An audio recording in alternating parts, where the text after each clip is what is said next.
नमस्कार मुलांनो. आज मी तुम्हाला 8वीच्या भौतिकशास्त्राचा धडा ध्वनी शिकवणार आहे.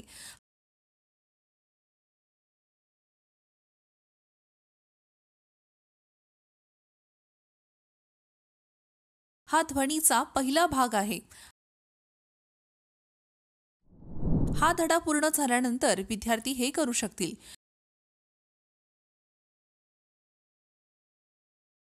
ध्वनीची निर्मिती समजून घेणे, माध्यमात ध्वनीचा प्रसार स्पष्ट करणे,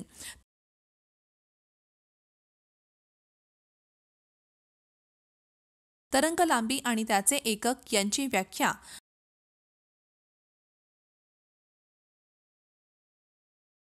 वारंवारतेची व्याख्या आणि त्याचे एकक,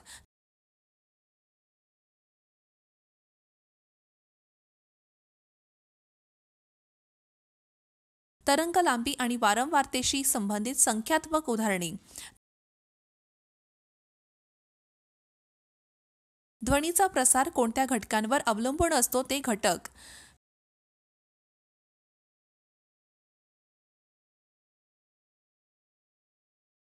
प्रसार,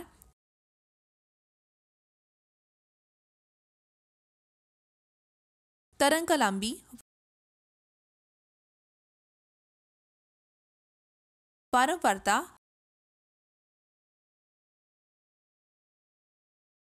हर्ट्स, आर्द्रता.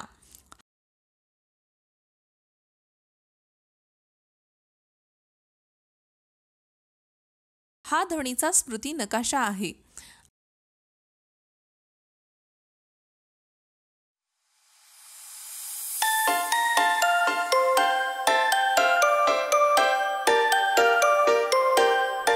आपल्या दैनंदिन जीवनात आपल्याला विविध प्रकारचे आवाज ऐकायला मिळतात. ढगांचा गडगडाट, पक्ष्यांचा किलबिलाट, मांजरीचा म्याव, घंटा वाजवणे, रेडिओवरील संगीत आणि वाहनांचा आवाज हे काही ध्वनी आहेत जे आपल्या सर्वांना परिचित आहेत.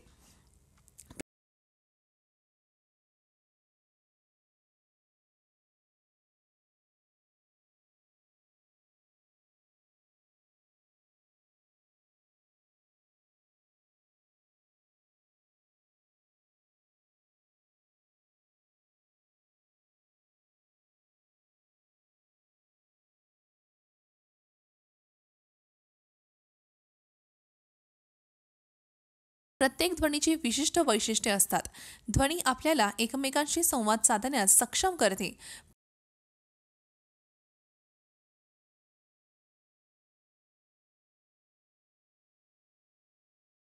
प्राणी देखील ध्वनीच्या मदतीने त्यांच्या प्रजातीच्या इतर सदस्यांशी संवाद साधतात.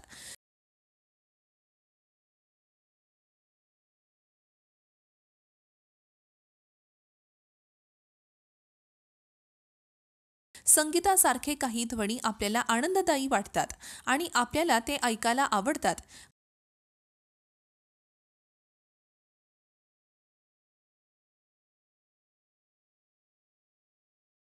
परंतु काही ध्वनी, उदाहरणार्थ आपल्या सभोवतालचा आवाज अवांछित असतो.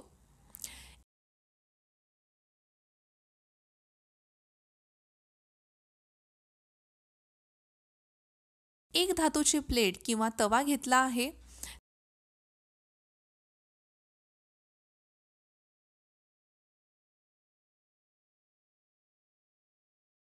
ते सोयीस्कर ठिकाणी अशा प्रकारे लटकवा की ते कोणत्याही भिंतीला स्पर्श करणार नाही.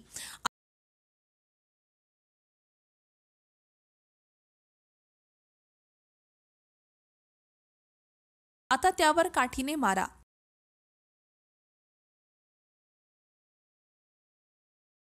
तुम्हाला दिसेल की ते कंप पावत आहे.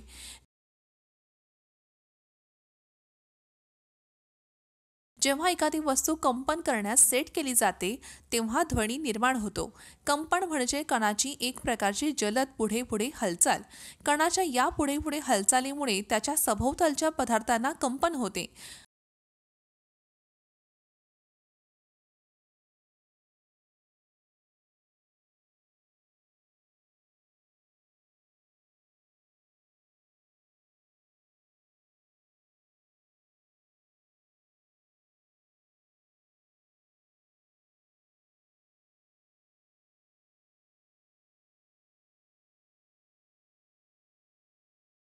अशा प्रकारे ध्वनी सभोवतालच्या परिसरात पसरतो. ध्वनी कोणत्याही माध्यमाशिवाय हालचाल करू शकत नाही.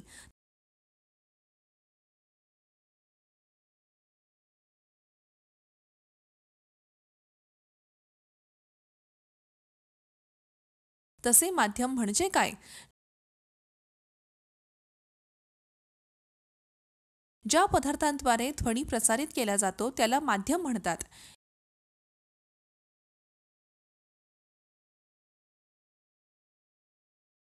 एक माध्यम घन, द्रव किंवा वायू असू शकते.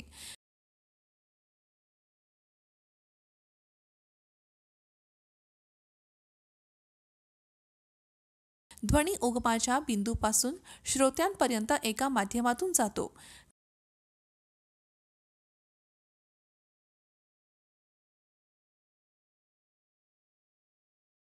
काही क्रियाकलापांच्या मदतीने आपण ध्वनीची निर्मिती समजू शकतो.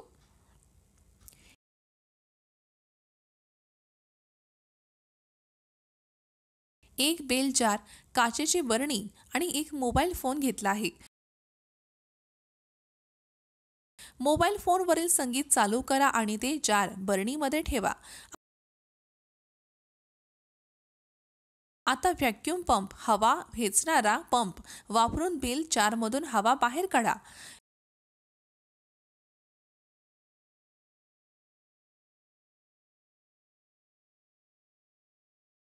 जारमधून अधिकाधिक हवा बाहेर काढताच मोबाईल फोनमधील आवाज बंद आणि शेवटी खूपच मंद होतो.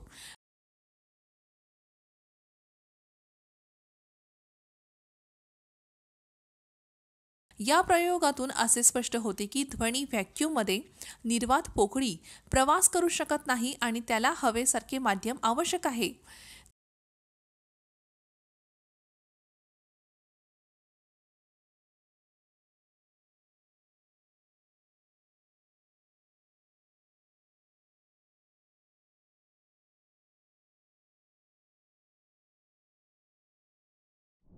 ध्वनी पाण्यात आणि घन पदार्थांमध्ये देखील प्रवास करतो.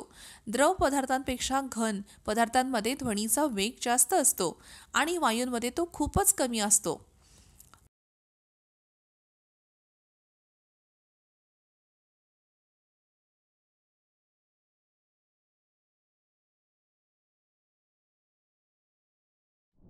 अठराशे 77 मध्ये थॉमस अल्वा एडिसन यांनी फोनोग्राफचा शोध लावला. एक उपकरण जे रेकॉर्ड मुद्रित केलेला ध्वनी वाजवते.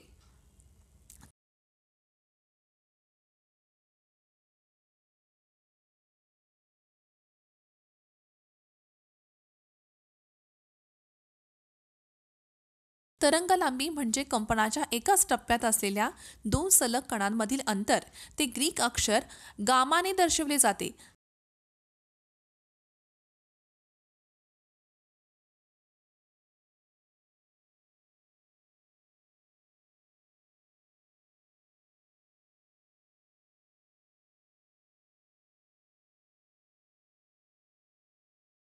तरंगलांबीचे एकक मीटर एम आहे.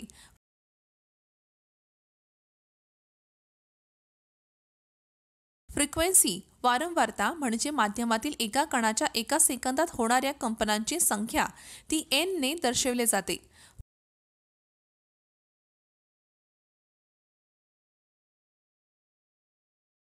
फ्रिक्वेन्सीचे एकक हर्ट्झ एच झेड आहे. ध्वनीचा वेग म्हणजे ध्वनीने एका सेकंदात कापलेले अंतर. ते व्ही ने दर्शवले जाते. ते व्ही बरोबर एन गामा या अभिव्यक्तीने दर्शविले जाते, जिथे एन ही वारंवारता आणि गामा ही तरंगलांबी आहे.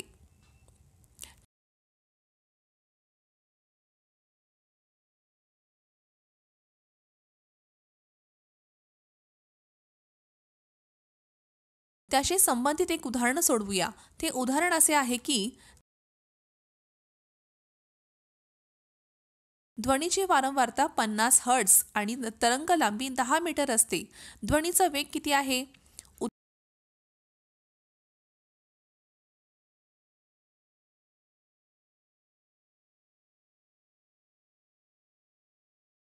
उत्तरात दिलेली माहिती अशी आहे. वारंवारता किंवा एन बरोबर 50 हर्ट्झ.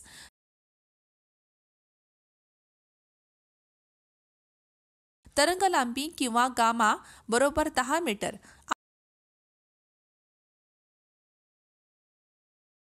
आपल्याला ध्वनीचा वेग शोधायचा आहे. तर एनच्या जागी आपण 50 आणि गामामध्ये 10 ठेवू.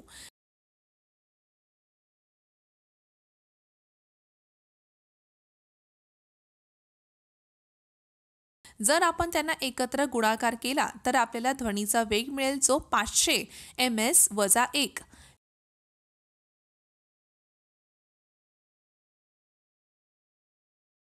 V बरोबर एन गामा. V बरोबर 50 गुणिले 10. V बरोबर 500 ms वजा 1 कंसात m/s आहे. आता आपण आणखीन एक उदाहरण सोडवूया जो आहे ध्वनीची वारंवारता 5 हर्ट्झ आणि वेग 25 ms वजा 1 असतो.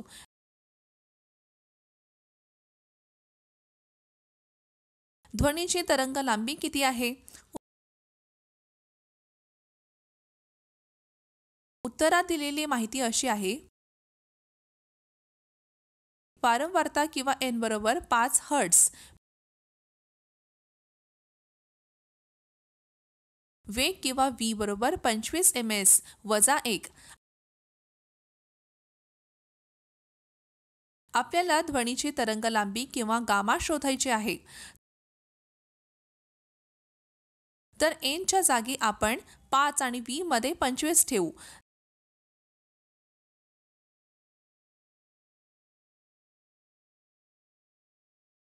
जर आपण 25 ला 5 ने भागले तर आपल्याला ध्वनीची तरंग लांबी किंवा गामा मिळेल जी 5 मीटर आहे.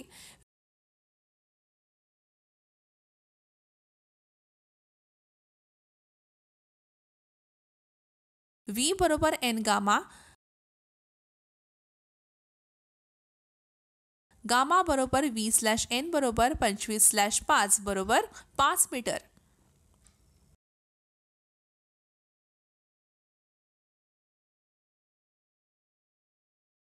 ध्वनीचा वेग तो ज्या माध्यमातून प्रवास करतो त्याच्या गुणधर्मावर अवलंबून असतो, जसे की तापमान, दाब आणि आर्द्रता.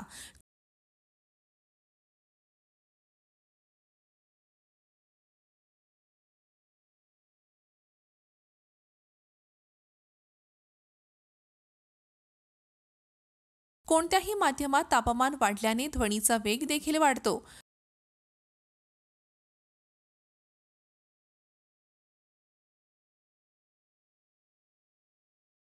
उदाहरणार्थ हवेतील ध्वनीचा वेग 0 सेल्सिअसवर 331 ms वजा 1 कंसात m/s आणि 22 सेल्सिअस C वर 344 ms वजा 1 कंसात m/s असतो.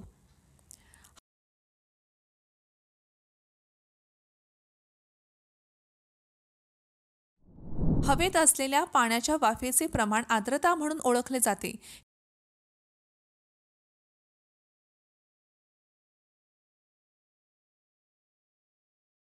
हिवाळ्यात ते कमी किंवा उन्हाळ्यात जास्त असते.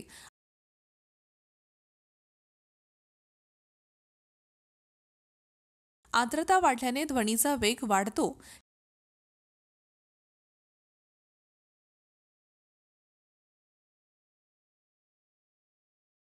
कारण आर्द्रता वाढल्याने हवेची घनता कमी होते.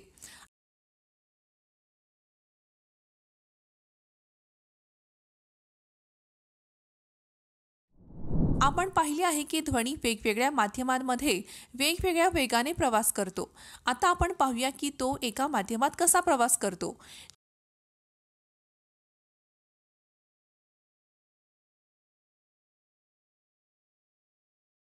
जेव्हा एखादा पदार्थ कंपन करतो तेव्हा कंपन करणाऱ्या पदार्थांच्या संपर्कात असलेल्या माध्यमाचा कण प्रथम त्याच्या समतोल स्थितीपासून विस्थापित होतो.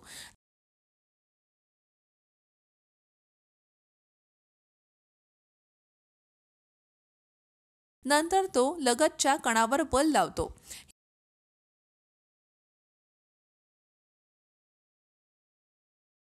ही प्रक्रिया माध्यमात ध्वनी व्यक्तीच्या कानापर्यंत पोहोचेपर्यंत चालू राहते.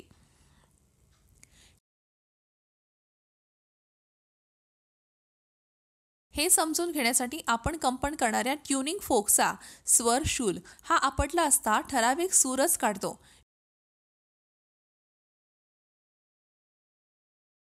विचार करूया, जेव्हा कंपन करणारा ट्युनिंग फोक पुढे सरकतो तेव्हा तो समोरील हवेला ढकलतो आणि दाबतो, ज्यामुळे उच्च दाबाचा प्रदेश तयार होतो.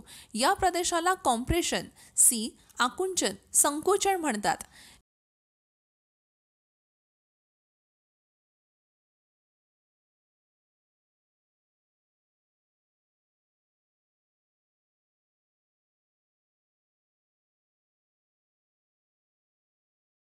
जेव्हा तो मागे सरकतो तेव्हा तो कमी दाबाचा प्रदेश तयार करतो, ज्याला रिअर फॅक्शन आर प्रसरण विरळ पट्टा म्हणतात.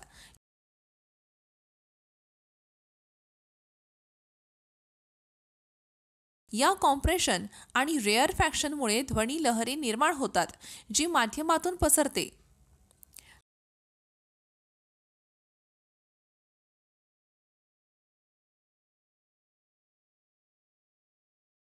धड्याचा सारांश.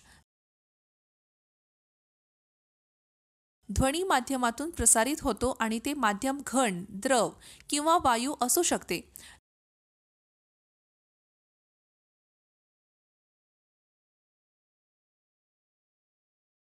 ध्वनी माध्यमाच्या कणांच्या कंपनाने निर्माण होतो.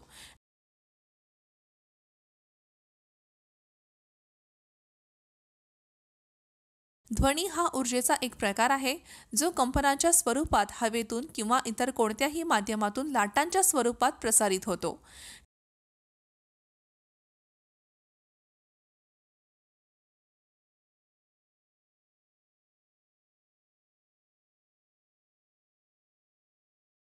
कंपनाच्या एकाच टप्प्यात असलेल्या सलग दोन कणांमधील अंतराला तरंगलांबी म्हणतात.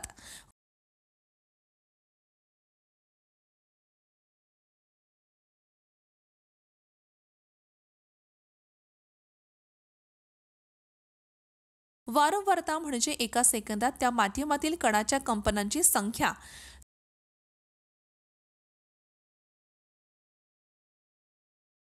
ध्वनीचा वेग म्हणजे एका सेकंदात ध्वनीने पार केलेले अंतर.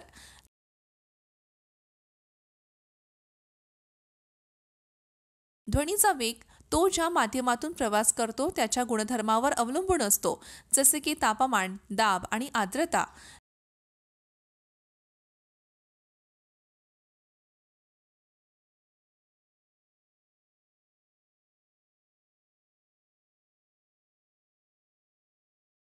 ध्वनी निर्वातातून प्रसारित होऊ शकत नाही.